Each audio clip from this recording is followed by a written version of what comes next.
Water. It's everywhere, but often not safe to drink. Access to clean drinking water is a major challenge in many parts of the world. On this channel, I don't make videos just to get views. I make them to direct attention towards what solar should be doing for the world at large. Solar should be making pure, clean drinking water for everyone. I've done a lot of work in this area, too much for one video, but let's start with a simple, portable countertop water distiller. I love their simple, no-nonsense design and engineering. It just works. But we need simple, portable water distillers that run on 12 to 48 volts DC and direct PV DC solar power or PV2L. So here's one step on that journey. Water distillation is actually pretty simple. When water is heated, it's an endothermic process, meaning energy is stored in the water. When its temperature reaches the boiling point, the water phase changes into steam or water vapor. Contaminants like heavy metals and also minerals are left behind. Next, we pass that steam over something cool or cold. This causes condensation, an exothermic process. The stored heat energy is removed, causing the steam to condense back into clean liquid water, which you can drink. We've all seen condensation happen when you have a cold drink in your hand. Water vapor that's in the air condenses on the cold glass. It's a similar principle to what's happening in a water distiller. Sure, you can distill water with solar thermal technology too, but solar electric power gives many unique benefits, including nighttime use and having the distiller indoors on your countertop with the solar panels outside.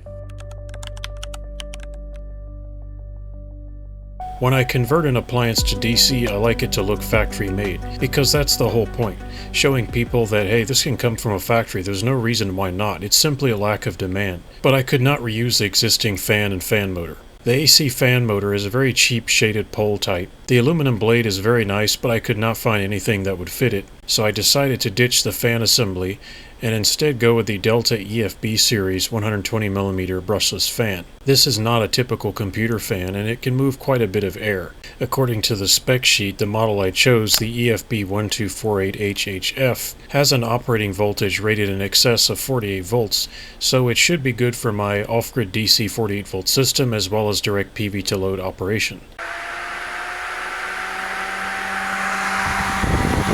The brushless fan upgrade proved to be an unqualified success. It moved a lot more air and ran a lot better.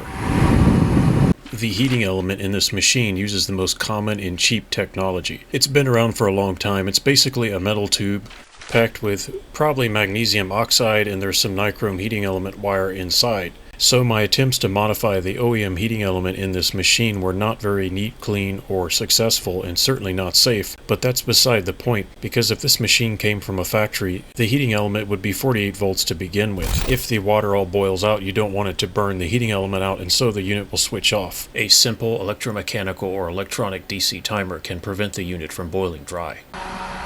I decided to reuse the IEC style AC power input for the DC power feed. The supplied power cord is a little thin, but my tests indicated that the temperatures were very safe, barely exceeding 40 degrees Celsius during operation. This cord and IEC connector are not rated for DC power at all, and I'm going to be pushing about 12 amps through it. But I like the way it looks, it's already there, and I decided to reuse it. Just to be safe, I ran several tests with the cord and I could not get it to overheat or to do anything unsafe, and I'm going to switch it on and off using my PV-DC breakers to prevent any arcing issues. There are certain substances in the water that can actually vaporize and they end up in the water even after you've distilled it. I use activated charcoal or activated carbon. And you can place it inside of a coffee filter. I like to use the kind that is natural and doesn't have all the bleaches and chemicals in it.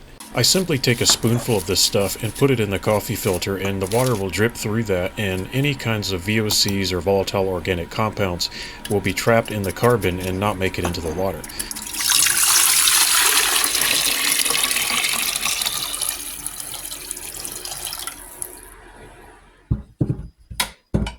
Alright, time to test this thing. Is it going to work?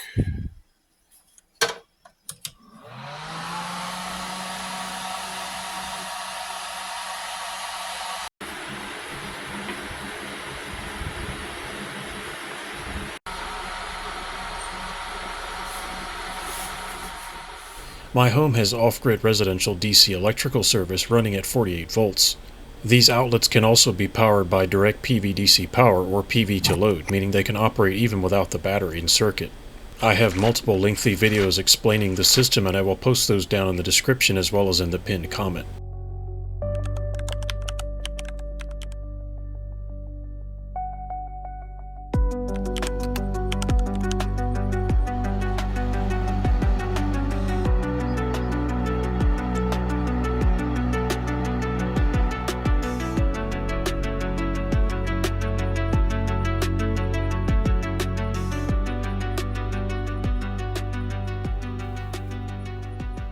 Of course, this wouldn't be solar power edge if we weren't doing things PV to L or PV to load.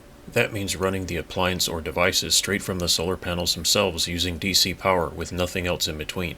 This can be quite a technical challenge sometimes, and it doesn't always work the way you want it to, but the bottom line is such a simple technology could really help a lot of people. I firmly believe that there's only two kinds of solar power in the world today. The first kind is solar for pleasure and entertainment. The second kind is solar because you need it.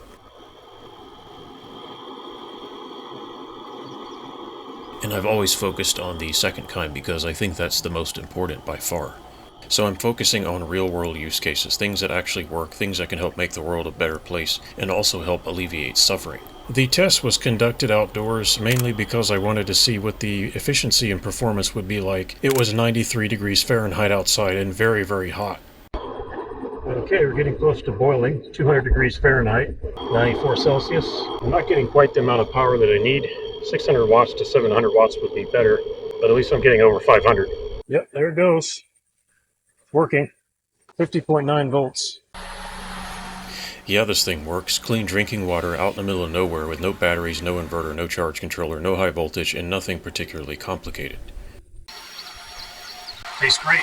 Folks, I've been distilling gallons of water with this setup. It works, and so I'm going to keep moving in this direction and expand on the idea.